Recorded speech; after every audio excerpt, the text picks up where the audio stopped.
Bonjour Sylvie. Bonjour Yann. Alors, pour commencer, comment est-ce que vous vous présenteriez? Comment est-ce que je me présenterais? Ah, Mmh, question difficile.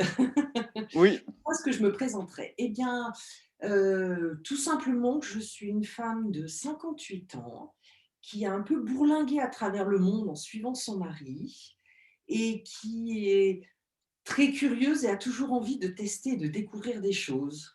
Voilà, j'ai envie OK. de croquer la vie, on va dire. Ah ben, je vous rejoins complètement là-dessus. Un gourmand de la vie également et ça fait plaisir. Donc on est là pour parler du jeûne, pour partager votre témoignage du jeûne, de votre expérience de jeûne et pour commencer, comment est-ce que vous avez entendu parler du jeûne, de la pratique du jeûne? Comment est-ce que vous avez découvert ça? Il y a longtemps que j'avais entendu parler du jeûne avec le jeûne intermittent, le jeûne total et ce qui m'a m'attirait surtout, c'est quand j'ai entendu parler des séjours randonnée et jeûne et ça me plaisait beaucoup et c'est arrivé surtout à un moment où j'avais besoin un peu de couper, de faire une pause et donc voilà, comme je suis curieuse, je suis allée voir un peu plus près ce que ça donnait et sinon j'avais vu un reportage aussi sur le jeûne et dans le cadre de tout ce qui m'intéresse au niveau de l'énergie, au niveau du ressenti, de la perception personnelle, voilà, ça faisait partie des choses qui se présentaient à moi. D'accord, d'accord et mmh et est-ce qu'il y a eu une raison plus particulière qui vous a poussé à le faire? Oui, ça a été un moment dans ma vie où c'était compliqué, où Mmh. il y a eu beaucoup de décès, beaucoup de choses difficiles à vivre et j'avais vraiment besoin d'un reset, en fait. J'avais besoin d'un reset et j'avais besoin de partir en pleine nature et je trouvais que la randonnée jeune, c'était pile poil ce qu'il me fallait. OK et est-ce que vous aviez peut-être des appréhensions ou certaines peurs? Aucune, je me questionnais de savoir si j'arriverais à faire les randonnées en ne mangeant rien. Voilà, c'était ma question, de me dire: «OK, être pleine nature, randonnée, tout ça, ça me plaît. Le faire sans manger, est-ce que ça va pas être compliqué?» Voilà, c'était un peu ma questionnement. Est-ce que j'aurai assez d'énergie pour faire les randonnées? OK et mmh pour parler d'une de vos expériences de jeûne ou peut-être, cette expérience de jeûne, comment est-ce que vous la décririez? Comment ça s'est passé pour vous? Ça a été, une bulle de bien-être, de découverte et d'énergie. J'avais une pêche pour marcher que je n'aurais jamais imaginée. Je n'ai jamais eu faim.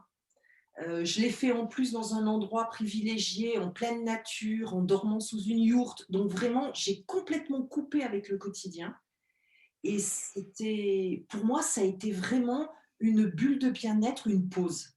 Voilà, je cherchais une pause et ça a vraiment été ça. Ça a été un on arrête tout. Là, ça suffit, on pose tout. On pose le téléphone, on pose tout, on décroche le cerveau, on se laisse aller. Ça a été Mmh. vraiment ça. Mmh. Je ne m'attendais pas à ce que ça soit aussi fort d'ailleurs. C'est-à-dire? Bah, c'est-à-dire que j'ai vraiment alors c'est vrai qu'on avait 3 accompagnatrices aussi qui étaient top et qui nous ont vraiment guidés, et je me suis mis juste à l'écoute de mon corps, de mes sensations, de la nature et donc redécouvrir les sens, et vraiment l'impression d'un grand nettoyage, physique et émotionnel. OK, Voilà. OK et et comment est-ce que vous avez vécu le rôle des accompagnateurs au cours de ce jeûne? Est-ce que c'était, important Oui, ou plus oui. encore? Oui, c'était important parce qu'il y a eu des moments, de quand même de fatigue, donc elles étaient extrêmement attentives à comment on pouvait réagir de façon à ce qu'on s'épuise pas non plus en randonnée, donc toujours très attentives. C'était extrêmement sécurisant parce que je savais que et dès le premier jour, dès en arrivant, je l'ai ressenti, je savais que si à un moment donné, je n'étais pas bien, il y avait des solutions pour me réconforter, il y avait si j'avais des montées d'émotions, il y avait toujours quelqu'un à côté avec une présence discrète et attentive qui vraiment est guidée et aidée parce que finalement le jeûne, c'est un nettoyage vraiment émotionnel, quoi. Moi, ça m'a fait remonter aussi des choses et donc voilà, cette présence-là était très importante et le fait de nous accompagner dans les randonnées. Moi, je me suis laissée aller pendant une semaine. Voilà, Mmh. j'étais complètement prise en charge et j'avais besoin de ça.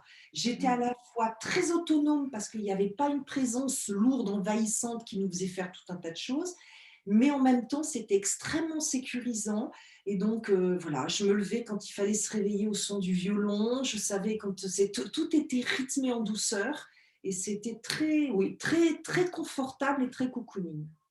Donc Mmh. c'était très important qu'elle soit là. OK, super.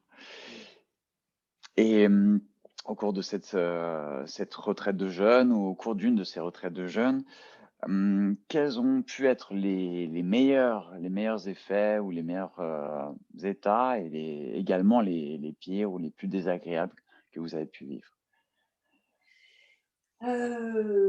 Alors le pire état, ça a peut-être été un matin où je me suis réveillée en ayant l'impression d'être lessivée.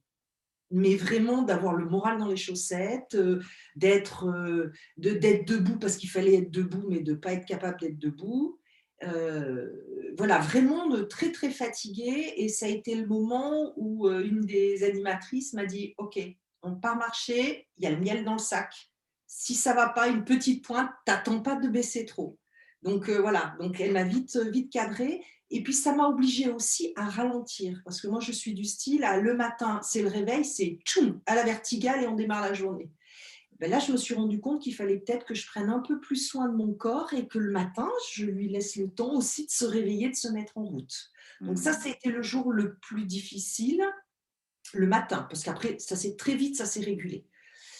Et le moment le plus agréable,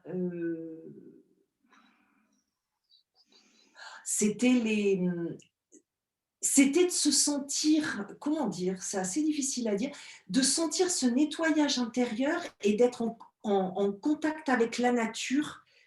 J'avais l'impression que d'être de plus en plus en contact avec mes sens et avec la nature. Et Mmh. ça, au cours des randonnées, c'était très chouette. C'était vraiment très chouette. Mmh. Voilà. Oh, super, Mmh. super. Et après cette expérience de jeûne, comment est-ce que vous vous êtes senti dans les jours qui ont suivi, les semaines ou les mois qui ont suivi? Alors, les jours qui ont suivi, au moment de la reprise alimentaire, je me suis sentie un peu plus fatiguée simplement parce que je suis rentrée tambour battant dans mon quotidien et en fonçant et que j'ai pas pris le temps de remonter très, très en douceur. Donc il a fallu que je ralentisse quand même un peu. Donc les premiers jours, j'étais un peu fatiguée, mais après je me suis sentie, oui, je me suis sentie une nouvelle énergie, une envie d'aller de l'avant que j'avais plus parce que j'étais trop fatiguée avant de partir. C'était vraiment pas une question de survie, mais vraiment un besoin de faire un stop. Et donc, voilà, j'avais fait un vrai nettoyage et ça m'a permis de retrouver une énergie intérieure assez forte. Et ouais, pour une remise en route. Et non, ouais, je me suis sentie bien. Après, pendant plusieurs mois derrière, j'ai senti que j'avais intégré des choses aussi d'un point de vue alimentaire, parce qu'on a parlé de la nourriture en conscience, on a fait le premier repas ensemble. Voilà. Et donc, il y avait des petites choses qui s'intégraient. Ça ne veut pas dire que Mmh. je n'ai pas oublié beaucoup de choses après, au fur et à mesure, mais j'ai senti qu'il y avait des choses dans ma façon de prendre soin de moi aussi et dans ma façon d'écouter un peu plus les besoins de mon corps, mes fatigues et mes émotions. OK, OK, OK, super. Et est-ce que, à travers cette expérience ou ces expériences, est-ce que vous considérez que ça a pu être un travail thérapeutique? Ah oui, ah Mmh. oui, oui. Et OK. ça a été un travail thérapeutique sur place, avec des choses qui sont remontées et ça a été le début d'un travail thérapeutique qui a continué derrière.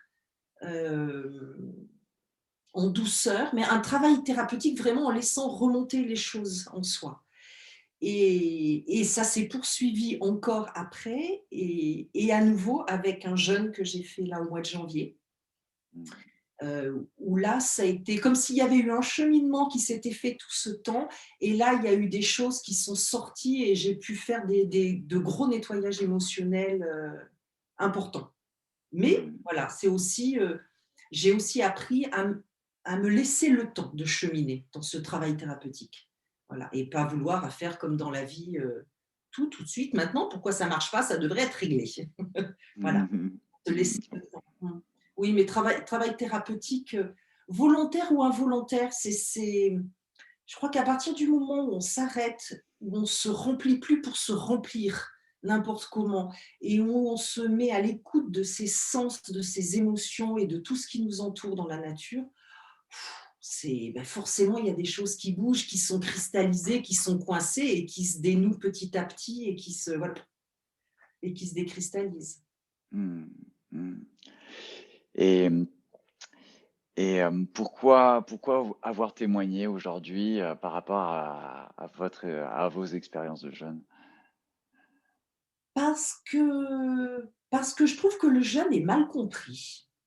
Je crois qu'il est mal compris. Moi, je vois autour de moi quand j'en parle, on me dit: Mais tu malade, c'est pas naturel de pas manger, c'est n'importe quoi, c'est quoi encore tes trucs où tu vas, Et en fait, je trouve que c'est moi, je pense que si ça vaut le coup de faire l'expérience parce que ça peut apporter beaucoup. Mmh. Ça peut apporter beaucoup, ça peut permettre, enfin moi ça m'a permis de me recentrer un peu sur moi. Alors c'est vrai que quand je dis ça, on me dit: «Mais c'est très égoïste».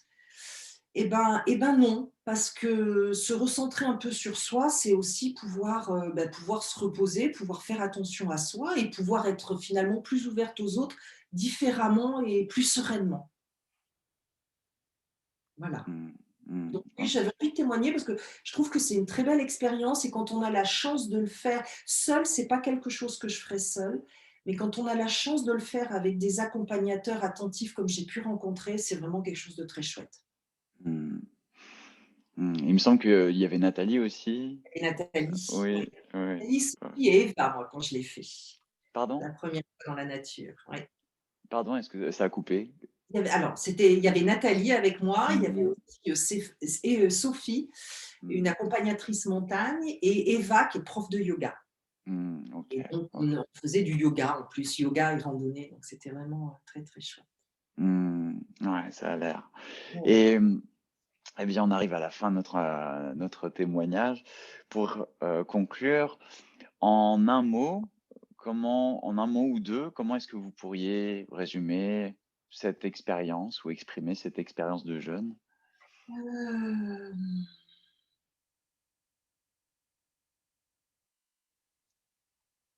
pause bien-être, Mmh.